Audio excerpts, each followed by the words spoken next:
Hi, I am Linnell Morgenthaler, and I'm here on behalf of my son, Aiden Hurley. I've never actually spoken with Aiden in the room before about OCD, so this will be interesting. He will be scowling at all the appropriate moments. I actually have also a daughter with OCD, but it's like Aiden has big OCD and she has much smaller OCD, so I'm going to talk about my son. Our life when OCD was in charge was pretty difficult, and of course, anyone who has experience with OCD knows. I always think of it like a mushroom. You know, it's like they're all over, and every time you get rid of one mushroom, there's another mushroom someplace else. The whack-a-mole analogy is very appropriate. We got to a point when my son was 11 where he was taking, first of all, I should explain, the main thing that he had, although there were, lots of different type of symptoms, was the fact that school had germs. And the reason that school had germs was because people with differences were there. So cerebral palsy or any kind of thing. I don't know that it was a coherent thought like I could get their thing, as much as just, that OCD feeling. So it also then spread to church and the public library and any place in which he had ever seen someone who, either from a behavioral aspect or some other way, felt different to him. So these germs, obviously, school would be the worst problem because you your parents make you go there every day. And so he would come home and have a quandary because there were special things that he wanted to keep clean at home. And over time, our entire world evolved into the clean-dirty split. Not only with things in the home, but a few other places, but mostly in the home. Most important being the Xbox, because that was the most important thing in his life, and so wouldn't want to get that Xbox dirty. The bedroom, also important, but the whole home was a patchwork of, I can sit in this spot on the couch, but I can't sit in the next spot on the couch. I can turn on the light switch when I'm dirty this way, and I turn it off, turn it on or off the other way. The doorknobs had two ways. There were seats in the car. There were, anything that you could possibly name. I could even today go through the whole house probably and tell you each and everything that was in the clean universe and each and everything that was in the dirty universe. And it used to amaze me how many brain cells were spent on this activity, because I would take out an umbrella and he would go, 4 months ago, that umbrella went to school when it was raining and you came to my band concert. Now, my son couldn't tell you what happened yesterday, but OCD knew where that umbrella had been. He evolved into a system of wearing long sleeves and long pants to school, which, when you live in Austin, Texas, can definitely set you apart. And then he would take a shower, change. Obviously, you're talking about multiple hand washings a day. You're talking about multiple showerings a day. We also had problems with, you've not just one activity. You may have sports, you may have church, you may go to library. So every activity where there was dirtiness, especially the sports bags, like if you wanted to go from school to the sport, but the sport hadn't become dirty yet, that would be like a 20-minute catastrophe. In terms of our family life, what was happening to us is that there were a lot of arguments and a lot of stress and tension, and sometimes, we would find that my son was bossing or hitting my daughter to move her out of the wrong seat because he needed that seat for whatever reason, or, bossing all of us around because of what OCD needed at any given time. He also was removing a lot of skin from fingers. I remember coming out of the public library one day and, his whole thumb was pretty much, a major piece of it was gone. It was very, very upsetting. And as a result, he for probably about almost a year had very red, raw scaling, cracking, bleeding hands. In fact, the teachers would sometimes call us and ask what was going on. And he had several medical infections related to his hands. He had some other things also at this time, insects, which still bother him, pencil marks, which is his current big challenge. Also, like our former speaker, very depressed. And I have to say, as someone watching people with OCD, it just seems very natural that you would end up in a depression because it's so controlling of your life and won't let go, and you solve problem A and there's problem B. You know, it definitely takes a lot of willpower to get over it. So, you know, he would tell us that he wanted to kill himself frequently, which is obviously very difficult to hear.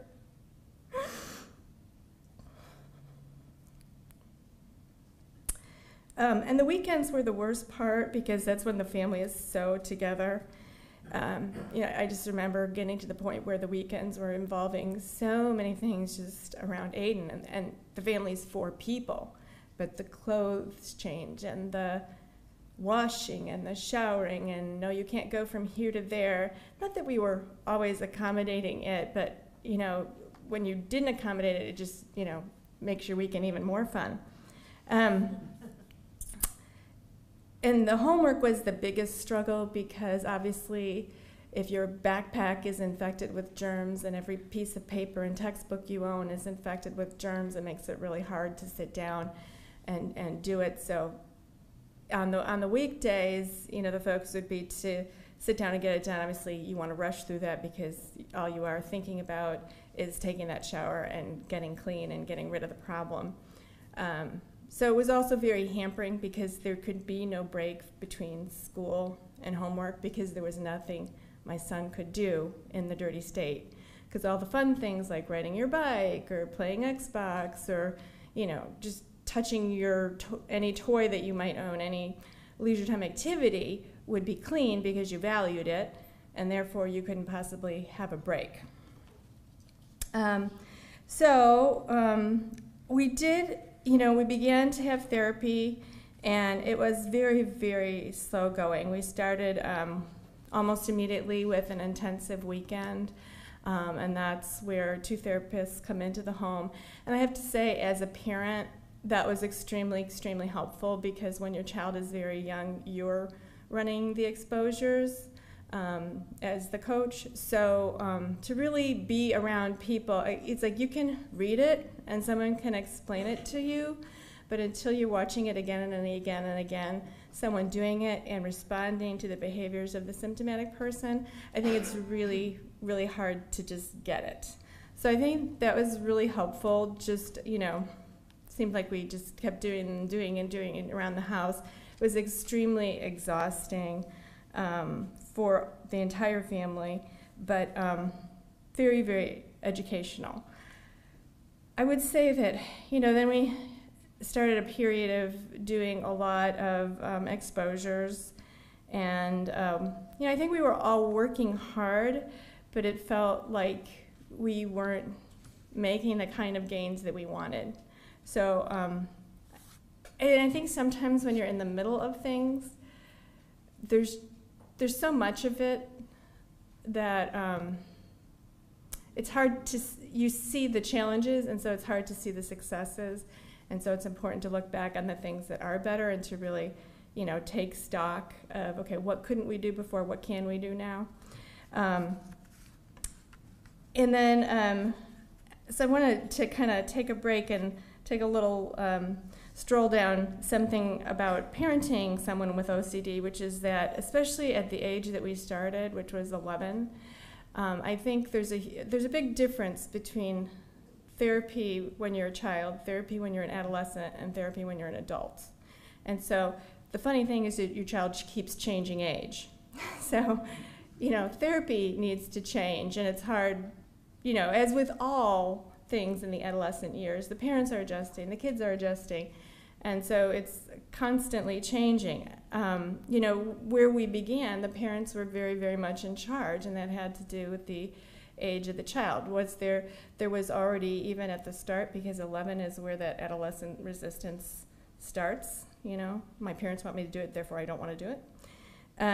But you know, you know, we had ways, we do, as our therapist Irene knows, we do a lot of bribing. There is a reward for anything.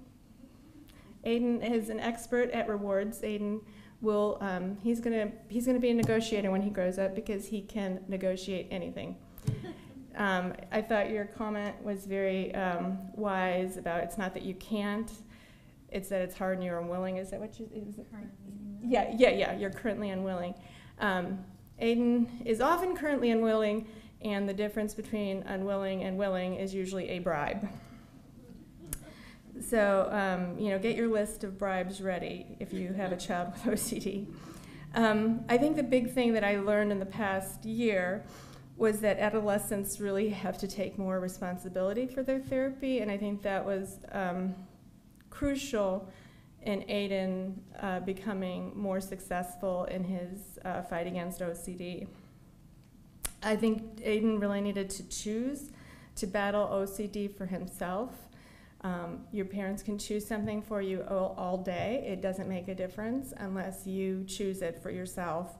And so Aiden really needed to find his OCD goal and own that process. And I think that he has done that very successfully this year. So we had a really big change in January, and you could have asked me the day before it happened, and I absolutely wouldn't have known it was going to happen. It was, again, it came from Aiden, it came from within. It came from his decision about what he wanted. We did have, so I did him the favor of having a huge argument with him. This is probably the biggest knockdown drag out that we had, which it's sort of hard to explain the chain of my thinking, but it goes something like this. OCD in adolescence can kind of really interfere with you growing up because you know, you're not doing the other things that kids may be doing, taking more responsibility in the family for chores, understanding more about other people's needs, because you have this big thing telling you about its needs all day, and you may be bossing the world around, you know. So Aiden wasn't taking responsibilities for family chores and wasn't really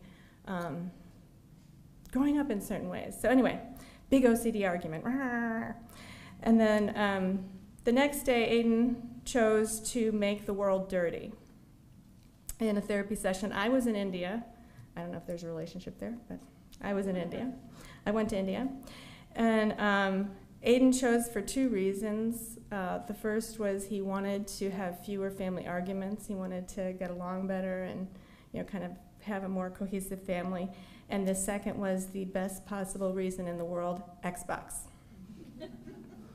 Aiden wanted to be able to play his Xbox when he wanted to play it and not when OCD said it was okay, because it was clean and it was the main thing that was preventing his life kind of flowing, if you know, get my drift. Like today, Aiden can stop his homework, take an Xbox break, and start his homework again. That would have been impossible before he made the change. So when Aiden, in the vein of collapsing symptoms, I mean, it was like a whole thing. It's not like Aiden worked independently on each item that he decided to make dirty. He just made the world dirty. It's not that there are no OCD symptoms. We certainly have some major areas left, but the difference is kind of overwhelming in its magnitude. We have our house back, which is a funny thing to say. One of the toughest things about living with someone with OCD is that you begin to see the world the way they see the world, because your mind is all about anticipating the next outbreak or the next argument, the next, you know, screaming thing that's going to happen. And I do mean that literally, like, you're sitting in my seat, you know. yeah, which would happen at the dinner table because clean plates at the dinner table kept getting smaller and smaller and smaller, and Aiden couldn't sit in the same place all the time because clean or dirty, and anyway. So lots of arguments over that. So the biggest thing for me is just like I don't have to have this whole like world memorized. In addition to seeing Aiden's pain go away, it's like all of the stress and tension about us having the world memorized for him, I think, has kind of dissipated. We have a much more normal family routine. There's a lot less yelling, although now we have high school homework kind of replacing that for us. The amount of time I think we have to do other activities is greatly increased. And most of all, we're just really, really proud of Aiden. You know, because he did the work. He chose to take back his life, and it was, you know, we're really proud. We did have a major backslide in the summer, and I'll tell you, the only thing that's more frightening than OCD in the first place is when it like comes back at you, because, you know, just a complete feeling of despair, like I cannot go back there. I cannot have clean and dirty sides of the car. I cannot, you know, whatever. But then again, on the first day of high school, which is, you know, usually a great day of stress, for whatever reason, Aiden decided to come home and remake the world dirty, and, you know, did the Xbox and the cell phone and all the things that he cares about, and took that big step. And I guess what is interesting to me, and maybe there's a moral in this for us parents who are struggling and making our kids do those ERPs, is that every time Aiden decided to do something, he decided on his own, and it was for his own reasons to do it. I do think, you know, obviously the education that we were doing gave him skills and everything, but especially with an adolescent, it's about them finding their reason. And that's very hard because your relationship is changing, and they used to do stuff for all the reasons you cooked up, and now, and as an adolescent, they need to do things for the reasons they cook up. So currently, what we're working on is pencil marks, which is a pretty tough thing to be afraid of when you have to go to school every day. And one of the big pieces of high school fun was that everyone has written and scribbled all over the textbooks they give you. So then you got to figure out how you're going to read and use textbooks that are dirty. So that's what he's working on right now, and I would say, you know, I think he knows that it's not a light switch, that, you know, new things are going to crop up, but I think that where we are today and where we were is just hugely different. So thank you. Hello everyone, I'm Cody Mendez. I'm currently a student at Rice University in Houston, Texas. So I guess I would start with saying that my OCD started around the age of 10. I'm not exactly sure when it started. I've always felt that during my childhood that I had a tendency to wash my hands more than the average person and worry about things that didn't need to be worried about. But like I said, I went through life, you know, thinking really not much of it. It was mostly, you know, hand washing, contamination fears. There was perfectionism. I always found myself having to have everything in the exact right place or this or that. But yeah, I mean, my family knew, didn't really understand, like Linnell was saying with the chores, like, you know, I was different in the sense that it wasn't, well, I mean, if OCD hadn't been there, it probably would have been the laziness part, but I was afraid to touch the trash. You know, I didn't want to throw the trash because then I'd have to wash my hands and that would be such a chore, or I didn't want to have to do this or that, and it was just more about, you know, the hand washing more than the laziness. But so I guess around my sophomore year of high school, my mother separated from my father, and we moved to New Braunfels, Texas. And there, everything, it was a big struggle at first, but then after a while, everything started going well. And I got to my senior year of high school, and like I said, everything had been going great. You know, the OCD was there, it was present, but it was definitely manageable. And for whatever reason, in the spring of my senior year of high school, the OCD just started progressing very, very rapidly. And my hand washing went from, before my hand washing was more about the frequency, not the duration. And so now the duration was picking up, and I was, starting to wash my hands for 5 to 10 minutes at a time. And there was definitely a ritual, and you had to follow that ritual. If you didn't, then you had to start over. If you touched something, then you had to start over. And then you find yourself, like she said, memorizing. You watch what people do. I would watch, my mother. I would watch, my friends go to the restroom, and I'd be like, well, did they spend 20 seconds, 40 seconds, 60 seconds in the restroom? Did they wash their hands for long enough? If they didn't, then I'm going to watch what they touch, and I'm not going to touch it.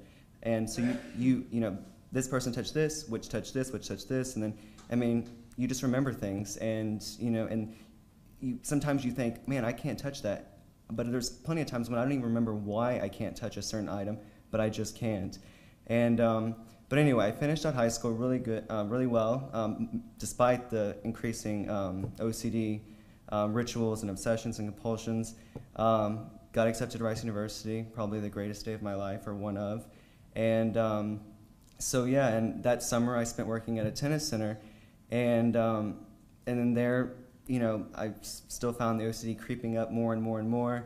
Finally got to college, and that was probably, I'm sure the stress of, going to college and graduating from high school definitely played a part in it. But the day before I went to college, my mother, I couldn't pack. I literally, everything was in my room, everything was just a mess, and I couldn't touch anything. I was so deadly afraid of everything in my room for whatever reason. And, well, okay, I know the reason, and that was actually the biggest part, and my mother didn't find out till later on, when I get further with part of my treatment. But the real fear, and I think why it progressed, was a fear of AIDS and STDs that actually rose. And don't know how, don't know why. I think when at the age of 10, the more it was more of just perfectionism and things being gross, and I don't know, but like I said, in senior year of high school, it was really, I was deadly afraid of contracting AIDS or an STD and any kind of disease that could potentially kill me or harm me. I wasn't afraid of getting sick. Sick, whatever, I get to lay down in bed for a while. But anyway, so I finally got to school, and we got there and put everything in my room, just put in there. My mother so desperately wanted to help me put my room together, and I just couldn't. I couldn't have her touching anything. I didn't want anybody touching anything. Everything was already so contaminated, and during the first couple weeks there were just so trying, because my room was literally a mess. And before this, I was a perfectionist, so I didn't want anybody seeing my room. I was so ashamed. But nobody knew what was going on. I was very, very good at covering it up, and anybody that I knew would have thought that I lived a normal life for the most part. The only thing that I can say that they noticed was when it started getting really bad, I'd wash probably up to halfway up my arm, and like they've said, both of them said, you start having cracking hands, bleeding, it's really raw and dry, and it literally washed the tan off of my arm, so this part of my arm would be really shiny, and people would notice, and they'd be like, Cody, why is your arm so shiny? And I'd just be like, oh, close friends I would tell. I would say, hey, I literally washed it, and they couldn't believe it. They're like, wash the tan? That doesn't make sense. Like, how can you possibly? But it happens, and it did happen. And then so after the first week, I think, of at Rice, I noticed that it was getting really bad. My hand washing had picked up to about 20 minutes after using the restroom, and the restroom was the biggest obstacle. I couldn't do anything. I couldn't touch anything. I sat in my room all day because I didn't want to risk going out and, fear of touching somebody. And I was a recluse, and I didn't have the will to go out and potentially, because as soon as you do wash your hands, that was really, to me, the ironic part is when you have all these obsessions and you're so worried about, your hands being dirty, and then you go wash them to relieve the stress or the anxiety. But as soon as you get done, the stress is gone. It's like, great. It's like, I feel great. But literally 5 seconds later, it comes right back, because now you're on guard. Now your hands are clean, so now you have to keep them clean. And that's really, really trying. So that's kind of the, where it's like, well, this really sucks, because, here I just washed my hands, but the anxiety's still there. But you really had no other way to deal with it. And so I started, found the Houston OCD program. And I saw an intern there because the insurance, they don't accept, I don't know if they accept any insurance. I know they didn't accept my insurance.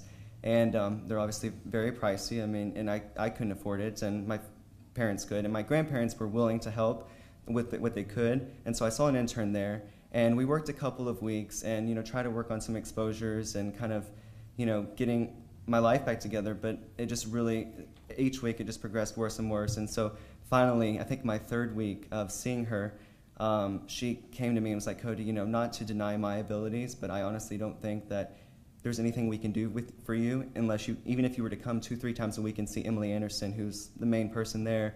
And so we really strongly recommend that you go to inpatient treatment. And there's 3 options available to you: McLean, Rogers Memorial Hospital, and Houston itself, but they didn't accept my insurance, so that was kind of out of the range of possibilities. And so it just kind of took me by surprise, and not as much as I guess I would have expected. I mean, I thought I would have been more upset by them telling me I need to go to an inpatient clinic. Like, it can't possibly be that bad. How could it be this bad? And so I talked to my parents and talked to my brother and grandparents, and finally came to the decision that I just can't live like this. I had started missing classes. I'd have to go to the restroom, and my hand washes were at 30 to 40 minutes long after using the restroom, and so I'd miss classes. I'd start at the beginning, and I'd get done, and I'd be like, well, I just missed my class, but I couldn't stop myself, and showering and everything was just a massive, massive ordeal, and the stress and the anxiety associated with it was just none like I've ever experienced in my life. And so I finally made a decision, contacted Rogers Memorial Hospital and McLean, and it was, for me, my choosing, I guess, was more based on timing and just whoever could get me first, because at this point I separated from college. And so I went back home, waited for the call. Rogers Memorial ends up calling me. I get admitted on October 19th of last year. And yeah, that's where the amazing, amazing journey started. First day there, really, really overwhelming to think that I was in a place like this. Because I think for most of my childhood that and especially, when I was making the decision to go to inpatient was, am I really that bad? Am I just being, a baby in a sense? Is it really that bad? Why can't you just, not wash your hands? And another thing to go back on was during my childhood, my family would always tell me, Cody, you're such a smart kid. You're so smart. Like, why do you feel the need to wash your hands? Or why are you afraid of this or afraid of that? And that's where, you just have to tell them it's OCD. It doesn't make sense. It's completely irrational thinking. And yes, and it makes it even harder for me because I know that I'm a smart person, and yet I still believe that I have to engage in these compulsions. And so anyway, so I get to Rogers, and an amazing place. And the first day was just kind of, going over everything and what you're going to be doing and where you're going to be staying. And so you end up I had a behavioral therapist, a psychiatrist, and a physician, and dozens and dozens of residential counselors. And you just start really slow. And I remember one of the first days when we went around the house, and I think there were 16 people, including myself there, and it was the larger house. There's another house down the way that has 8 residents, and you just go through the house, and one of the residential counselors asked, how much anxiety do you think this would cause you, or how much anxiety do you think this would cause you? And I remember saying, oh, it's fine. It wouldn't really cause me that much. It's fine. And I think that day was when I finally realized that even though I didn't think it would cause me that much anxiety to touch most of the things in the house, just the fact that I had to think about it, and the fact that it was there was enough reasoning for myself to, kind of realize, whoa, yeah, it bothers me to turn on a light switch, and it bothers me this, but for a normal person, but for so long I had been doing it that it became normal to me, and that, I didn't even realize I was turning on a light switch with my elbow. That was normal. Using my elbows and using this or that was just so normal to me, and they showed me that it wasn't. And so you start out slow with exposure response prevention, cognitive behavioral therapy. You have thought challenging groups, mental thought challenging, and they do mindful breathing with you, I think, which is kind of what you talked on about mindfulness, and just really just kind of just breathing and really just taking time to kind of fully grasp what's going on, and just thinking through everything. And and yeah, I remember it being very, very hard, very, very trying. But at the same time, after I think the first couple of weeks, it was very slow going. And for, like she said, with insurance reasons, my insurance was only going to cover 4 weeks, and so I knew my time was limited. And so by the end of the second week, I really started getting panicked, like, okay, I can't leave now because I'm definitely not ready to go home. And I mean, I've gained a lot, but not enough. And so we started picking it up, and I mean, it was just crazy. So after, I think it was the third week, I ended up getting a 2-week extension, a 2-week scholarship due to my motivation and dedication, which thrilled me. And so, I mean, 4th week we get started, and this is when my life changed forever, and I got my life back. And so one of the residential counselors in particular, I won't say his name, but he was very, very influential on me in many, many, many ways, more than just the OCD. And I remember, I think the first day we went to Goodwill, and he just had me go around the entire store and just touch everything. And we went to one section which is clothes, and he had me literally pick hairs off of all of the different clothes, underwear, shirts, whatever it was. And because that was my fear, hair was associated with, just especially if it was a certain type of hair, and it would just bother you more than others. And so in that day, my fear of hair just went away. I mean, I was no longer afraid. Okay, so we were going through and we were picking him out, and he's like, okay, how can you differentiate? How can you spend all your time trying to differentiate between all these different types of hairs? And he like pulled his eyebrow hairs out and stuff like that. And he pulled one hair off of the clothes, and he literally ate the hair from me.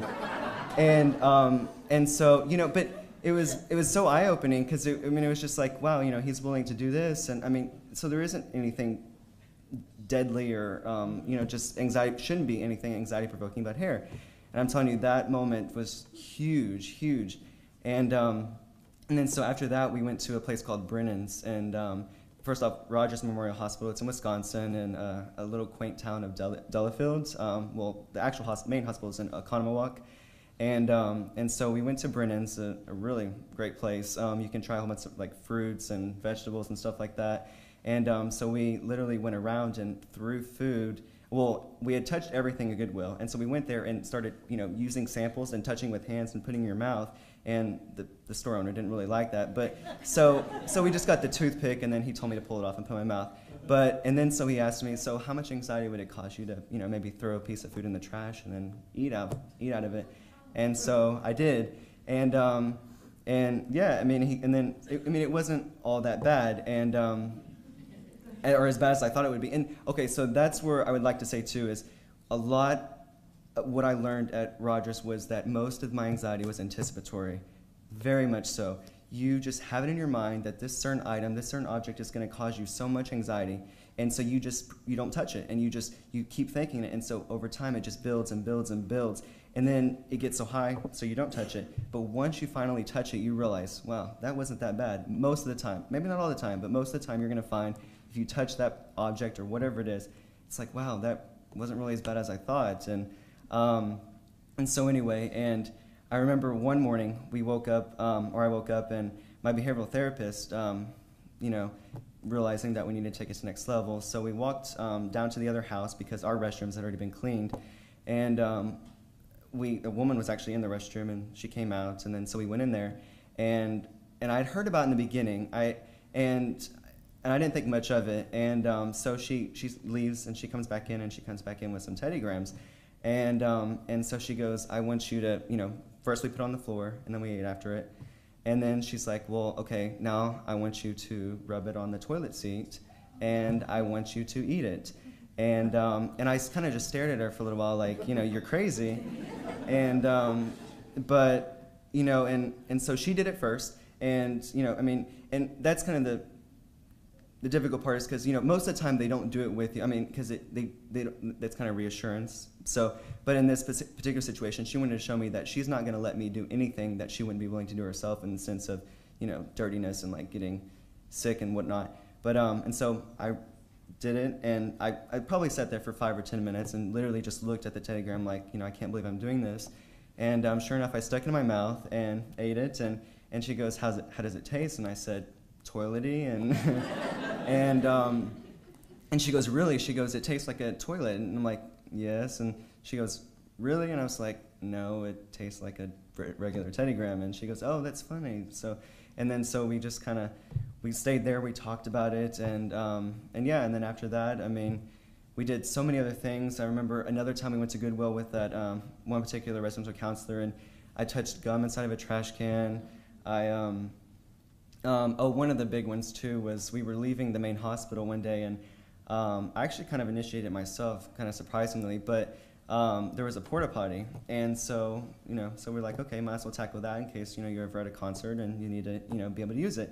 And so we went inside, and we touched everything inside. It wasn't too bad, and then so he gets his clever ideas, and he literally sticks his hand inside of the toilet and touches the bottom of the porta potty, and so I look at him like, once again, like, really, and so I do the same, and once again, it was bad, but it wasn't as bad as you thought, and so you work through it though. And so we got back to the house, and we go into my room, and the first things first is we're gonna touch everything in this room because okay. So I guess I should mention too, at this point, the last 2 weeks of my treatment, I didn't wash my hands once, not once. I took a shower once a day, but there was no individual hand washing within the shower itself, and within the shower itself too, you did everything random. There wasn't washing certain parts first or in certain order, and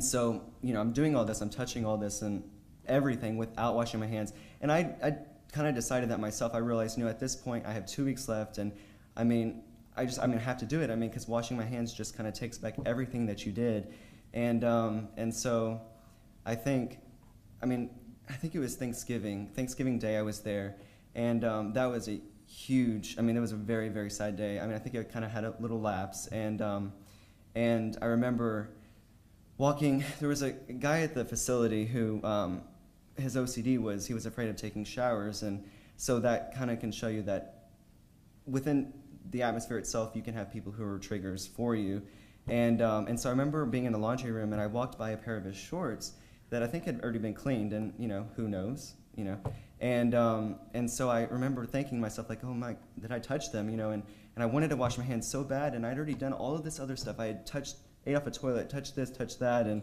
it bothered me. I was like, why is this little thing bothering me? And I think that's the day that I finally came to the realization that I'm always going to have OCD. It's always going to be a part of me, but it's just the way I deal with it now. It's going to be so much different. Yes, it's always going to bother me. There are always things that are going to bother me.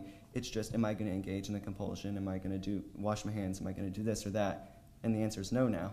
But, and so that was a really trying day. Probably being away from family as well was also very trying.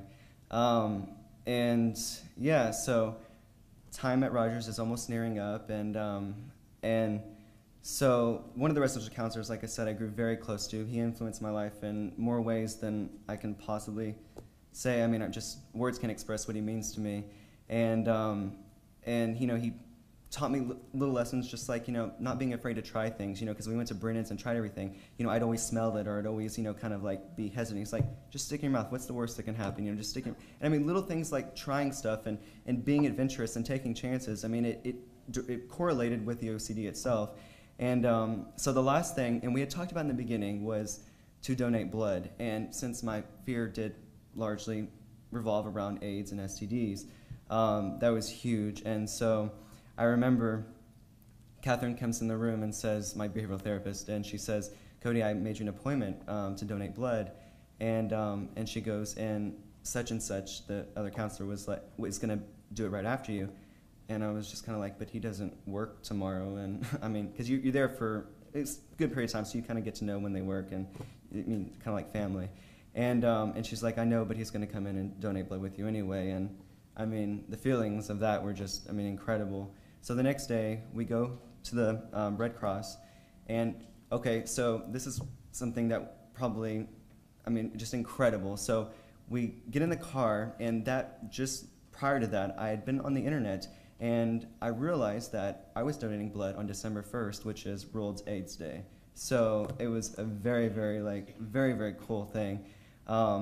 And so we get to the Red Cross, and the residential counselor, being himself, had me drop food on the floor again, eat off the floor, and so he decided he saw some like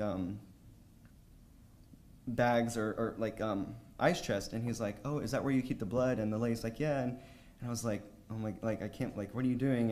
And so we walk over there, and I thought the lady was gonna be like, "Okay, no, you gotta stay away," but she opened the chest up, and she was like, I thought she was gonna hand us a packet of blood, and I mean she's just like, yeah, this is what we do, this is da da da da, this is all the blood, and I mean the anxiety is just crazy. And so ended up donating blood. During the process I watched everything from the needle going into my arm to the blood, flowing out, and I mean, talk about an incredible experience, and very, very anxiety-provoking, but I mean, afterwards, it wasn't bad. I mean, it just kind of showed you, I mean, it was mostly anticipatory, and so that day will definitely go down as one of the best days of my life, and most changing, too. And so I ended up leaving after a short 6 weeks, and the other thing I want to talk about, too, is what you talked about, was the one thing when you're in the inpatient clinic or in the residential program, and that you don't realize that you're going to get, is being around 15 other people, or however many people, who share the same thing as you. I mean, maybe in different ways, and different levels, whether it's depression or different types of OCD. But I mean, to be able to talk with them and to be able to relate is just incredible. And I mean, where else can you go and be touching a doorknob of a restroom, or touching or looking at something, and people are going to look at you like you're crazy, but these people are just like, "Oh, okay, you're doing exposure, no big deal." And but so I mean, it was just very, very cool, and I mean, the experience was just so gratifying, and I'm so grateful that I did it. Although it sent me back in school, but that's I mean, it's well worth it to get my life back. And so I came back home, and as expected, the residential counselors were telling me that once you walk in that front door, it's going to feel like you lose everything, and it did. I mean, opening the door, the first time I took a shower, I cried because I had never touched everything in my house before. I mean, everything had been dirty. I would have to decontaminate it, or I just wouldn't touch it. I used my elbows, and I mean, the whole thing was just so overwhelming, and I thought that I couldn't do it at a point, but that quickly went away.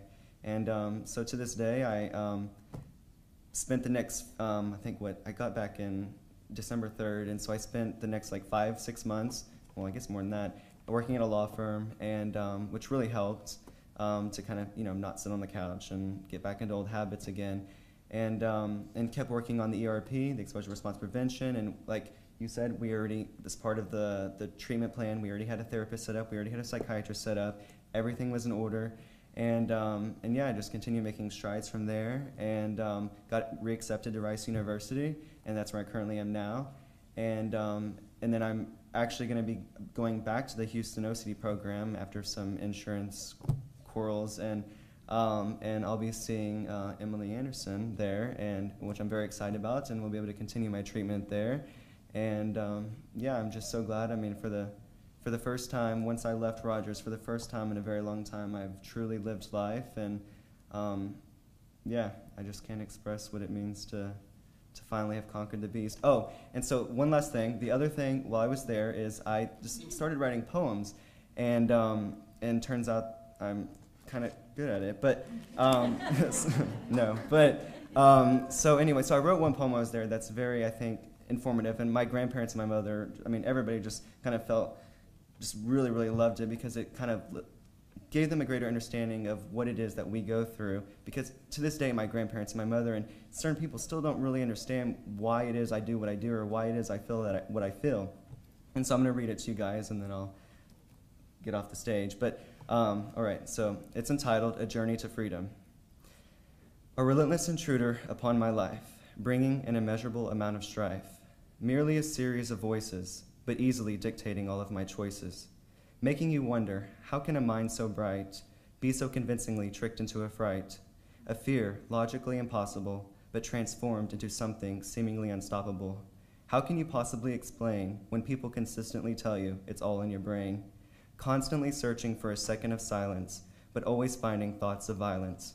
I ask myself, how can a path perfectly clear be tainted by a silly, irrational fear?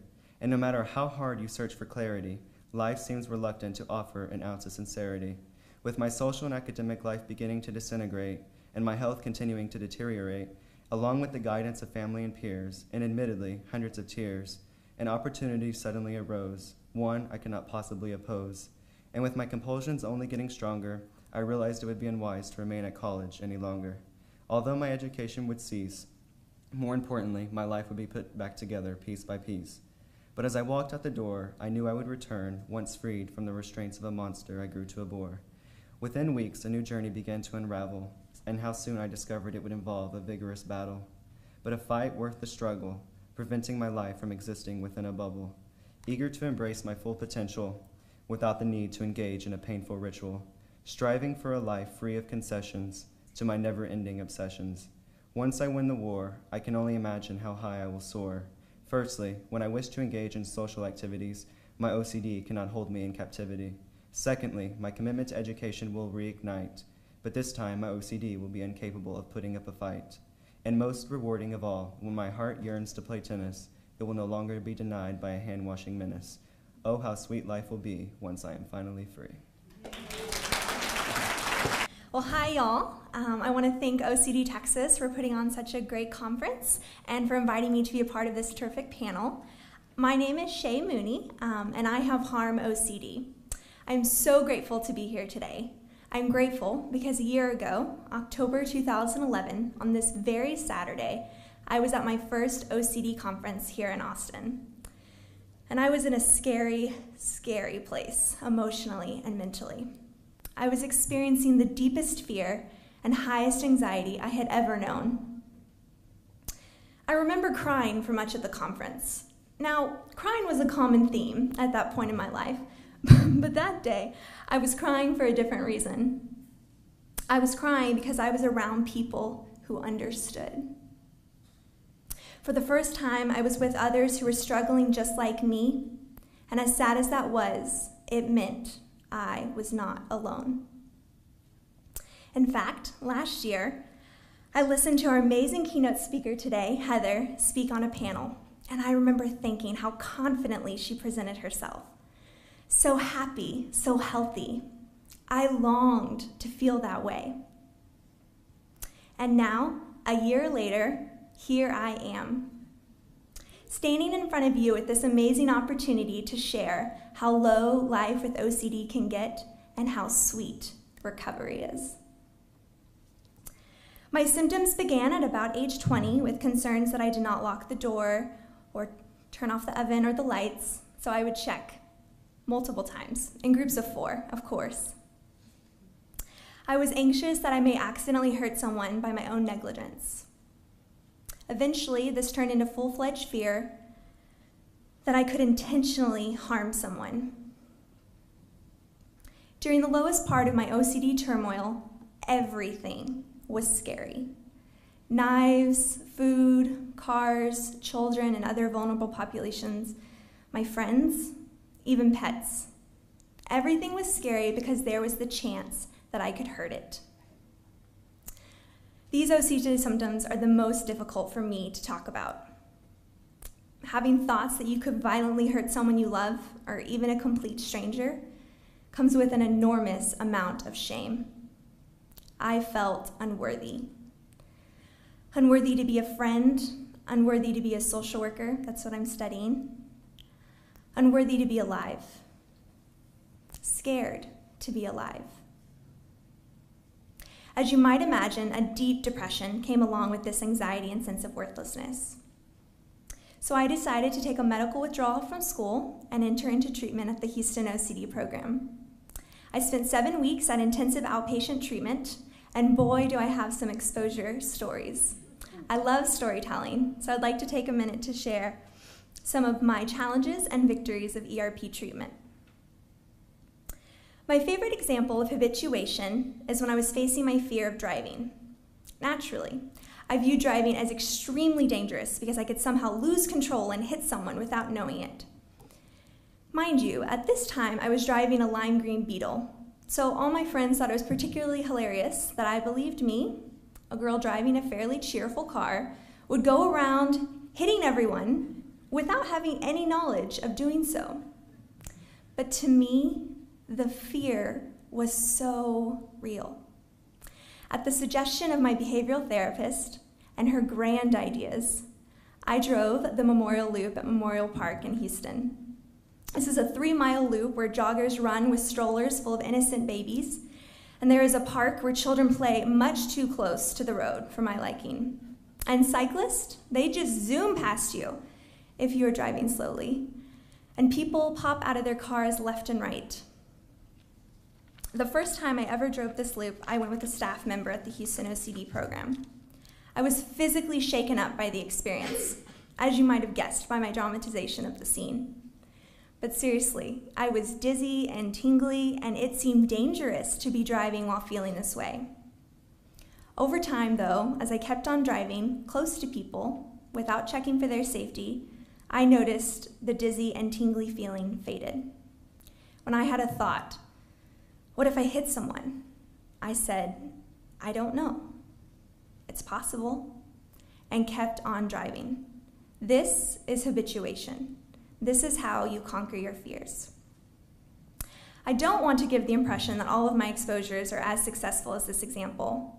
There was the time I was so anxious about somehow poisoning cupcakes that I put plastic in the oven. That was ironic, and it was also a very big mess. Another delightful exposure included actually purchasing rat poison and keeping it in the trunk of my car.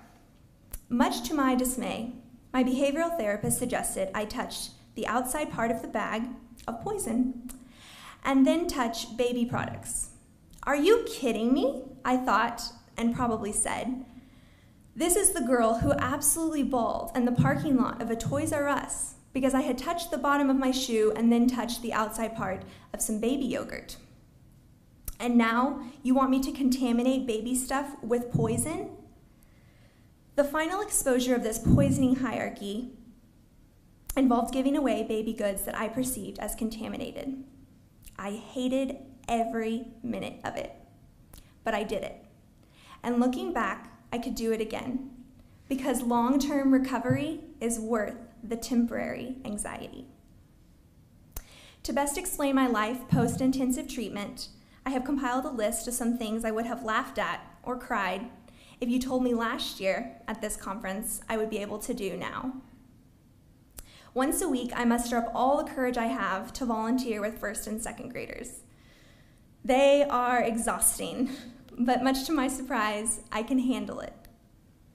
I can hold a puppy in my arms, and instead of being bombarded with intrusive thoughts of harm, I can enjoy the moment. I volunteer with the National Alliance on Mental Illness in Houston, where I had the opportunity to be a part of an organization that advocates for mental health. I am back in school and finally feel confident in saying that I will graduate with my master's in social work next year. Get this, I am dating. Without the fear that I might without spending the whole time that I might hurt the poor guy. Not only do I not check to see if I put in my parking brake, I have a policy not to use my parking brake. And finally, here's something I never thought I could say. Regardless of my diagnosis, I still love myself, in spite of the fact that I have and I will make mistakes. I have self-compassion. If I can leave you with anything today, I hope you take away this message. To those struggling with OCD, be proud of yourself. I never thought I would be proud of myself for not checking my rearview mirror to see if I caused an accident. But I have learned to be proud. It is really brave to face your fears, so be proud of yourself.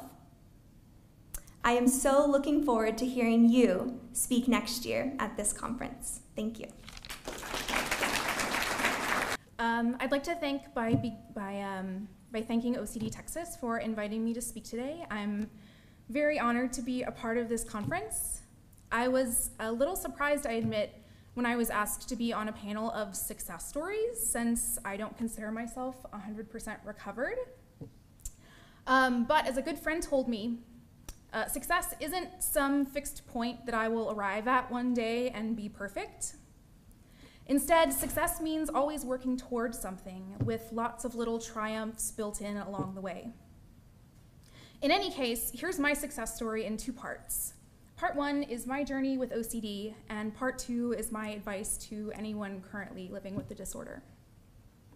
So, part 1, and yes, this is a clever title, and I found myself feeling very clever for having written this title, so just indulge me. Part 1, my story, or how I learned to stop trying to stop worrying and love my flaws. I began experiencing OCD symptoms when I was a senior in college at Rice, though I didn't recognize them as such.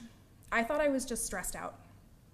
Applying to graduate school, finishing my senior thesis, and working as a nanny on top of trying to finish college left me totally burned out, and I started having some really intense panic attacks. I usually panicked in the middle of the night, and I'd be up for hours with a racing heart. I started to worry, really worry, about what might happen if I couldn't get to sleep.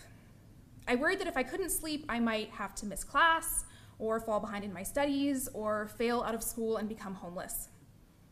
These dreaded scenarios grew to apocalyptic proportions, especially after one particularly bad visit to the doctor's office. I realize in hindsight that the doctor in question behaved inappropriately, but when I went in to ask for something to help me sleep, the doctor suggested that if I couldn't sleep, I might try to hurt myself. Based on this encounter, I began to worry that if I didn't sleep, I might go crazy, or hurt myself, or die. I realize all this sounds irrational. It is irrational. But if you have OCD, you know that logic doesn't alleviate your anxiety, and the feeling that I couldn't stop these ridiculous worries only made me feel like I was out of control of my own brain.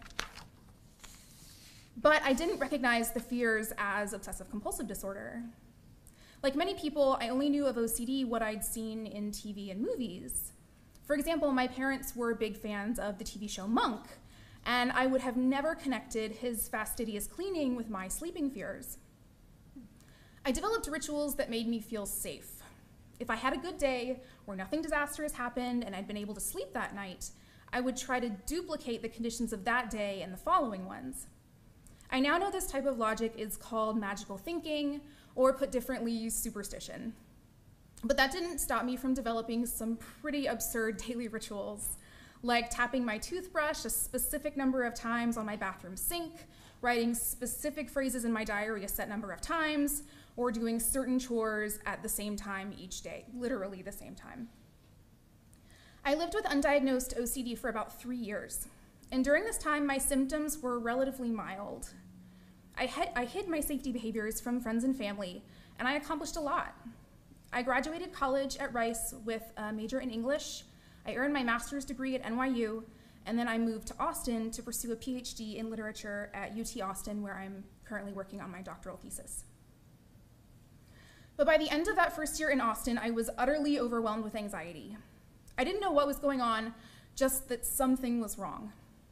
I sought help at the Counseling and Mental Health Center at UT, and luckily the staff there recognized my disorder for what it was. At age 23, I began doing exposure and response prevention for the first time in my life with Dr. Diana Damer. And I got better. I still didn't talk about my OCD with anyone but my immediate family, but I was quietly improving. During these early stages of my treatment, many doctors warned me that excessive stress could potentially worsen my OCD symptoms. During February of this year, I learned the hard way that they were right. In the span of 6 months, my boyfriend of 3 years and I split. I faced a series of painful struggles with my family, defended my dissertation proposal, produced the first chapter of my dissertation, went through a very difficult med switch, and moved into a new apartment. 6 months. By the end of these events, my safety behaviors had transformed from a minor nuisance to a crippling daily regimen that left me almost entirely housebound. 9 months ago, back in January, February, I was afraid to leave the house past 4 p.m., afraid to work, afraid to do much else besides sit on my couch in my pajamas. My mom moved in with me because I was unable to take care of myself, and severe anxiety made me lose my appetite, so I lost a ton of weight. It was a nightmare. Because I needed more treatment than the counseling center at UT was able to provide, I was put in touch with Dr. Irene Tobis, who began doing hands-on ERP with me. At first, my gains were very modest. I remember a specific evening of exposure therapy where Dr. Tobis asked me if I could just step out onto my patio, around 8 p.m. And you're nodding because I'm pretty sure you remember, you know what I'm gonna say. So after much cajoling, I turned the handle of my door and walked outside. Then I paused and I promptly burst into tears. Because I'd been indoors during the evenings, I hadn't seen a sunset in several months, and the sight of the fading red sun lingering over my neighbor's rooftop was precious in a way it never had been before. And I think I actually startled Dr. Tobis because I wasn't expecting to cry, and I don't think she was expecting me to cry, and it was like a light switch. Like 1 minute there was no tears, and the next minute there were tears, and she was like, "What's going on?" I was like, "I don't know, I'm very lost here." So it was an interesting experience. So I remember musing to myself, I'm gonna have to claw my way back to where I was, aren't I? I'm really gonna have to fight for everything back in my life. And thanks to Dr. Tobis, I've begun doing just that. I'm still recovering, but I've gotten a lot back. Like I said earlier, my rituals are aimed at preventing harm, and they often seem absurd even to me. So without too much explanation, here is a list of things that I became afraid to do after my February relapse of this year that I have since gotten back with therapy and ERP. I can now go to dinner instead of just eating at my house. I used to be afraid to leave the house after 4 p.m., but I recently stayed out until 9:45. I can watch my favorite TV shows start to finish. I went to the movies. I can eat whatever I want, whenever I want, including cookies and ice cream and candy. I was afraid to eat sweets for a while because I thought they would get me too stimulated and then I wouldn't be able to sleep. I jog and do yoga. I'm better at allowing myself to feel happy. I've struggled with feeling too good. I got my hair cut. I eat cheeseburgers. Yes, I was afraid to eat cheeseburgers. I take care of myself now, and my mom is back at her home in Tennessee. I go to parties. I cook for fun. Instead of only wearing 3 safe outfits, I now wear whatever I want to from my wardrobe. And probably most importantly for me, I went back to work at my jobs on campus, both teaching undergraduate literature and working on my dissertation. Being a graduate student is really hard. So going to graduate school and working on a mental health disorder sometimes feels unthinkably difficult, but I'm doing it. I occasionally joke that I think I deserve a gold medal for doing both, and if somebody wants to give me one, I will not stop you. But I'm optimistic, and I know that recovery is possible. So here's part 2 of my speech, Advice and Survival Strategies. These are primarily geared towards anybody living with OCD, but obviously I think other people might benefit from this as well, who knows. So point of advice number 1, surround yourself with supportive friends and family. I'm a big fan of the comedian Amy Poehler. I'm sure we all know who Amy Poehler is. And I like the way she put it in a recent interview. She said, "Only hang around people that are positive and make you feel good. The minute anybody makes you feel weird and not included or not supported, either beat it or tell them to beat it." Unfortunately, during my recovery, I've experienced a lot of stigma, like people telling me they didn't think I could get better, criticizing me for not getting better faster, or saying that I was a burden. One friend argued that taking psychiatric medication meant I was weak. I can confidently say that I've made the most progress with my OCD when I jettisoned these negative people from my life and reached out to loving, supportive friends. And this advice pertains to doctors, psychiatrists, and counselors too. I've had doctors who listened to my needs and doctors who didn't take me seriously at all. I'm so glad that I've worked to find a healthcare team that respects me and my opinions, because that has made my recovery so much smoother. Number 2 is short. Trust exposure and response prevention. It works, I promise. It's scary and hard, but as the old cliche goes, the most worthwhile accomplishments rarely come easily. And 3, speak openly about your experiences and needs. In graduate school, I concentrate on 20th century women's writing. And one of my favorite writers is the poet and essayist Audre Lorde. And she's given me the mantra, "Your silence will not protect you." During her life, Lorde wrote about what it was like to be a working class African-American lesbian living with cancer. To say she had trials is an understatement. After she got diagnosed with cancer in 1977, she wrote that she realized, quote, "Cancer might claim my life, if not sooner than later, whether or not I had ever spoken for myself. My silences had not protected me, and your silence will not protect you." Lorde says that when she came out of the closet and publicly addressed her struggles with cancer and poverty, she was certainly afraid of the visibility that it brought. But by speaking openly, she began to build the type of world she wanted to live in. I definitely struggled with speaking up, and I often wonder whether or not to disclose my disability to new acquaintances or faculty members or the students that I teach. But I try to speak up because I hoped that by doing so, I might find others who had been through similar trials, and I have. My speaking has taken many forms. For example, I am a terrible crafter as well, and I hand-painted a t-shirt with the letters OCD in gold glitter on the front. When I hear people joking about how they're so OCD or implying that mentally ill people are somehow freaks, I tell them, sometimes nicely, sometimes not so nicely, that those sort of remarks are hurtful. And I also started blogging. Writing has helped me own my abnormalities in a new way, and I've met a lot of other people with mental health disorders. Plus, the internet is a great place to put your bad feelings. I'll leave you with Lorde's words, since she explains the power of speech better than I ever could. She tells us that it is important for us to speak about our lives, especially if our experiences differ from the vast majority of society. She writes, "We have been socialized to respect fear more than our own needs for language and definition. But the fact that we are here, and I speak these words, is an attempt to break that silence and bridge some of those differences between us. For it is not difference which immobilizes us, but silence. And there are so many silences to be broken." Thank you.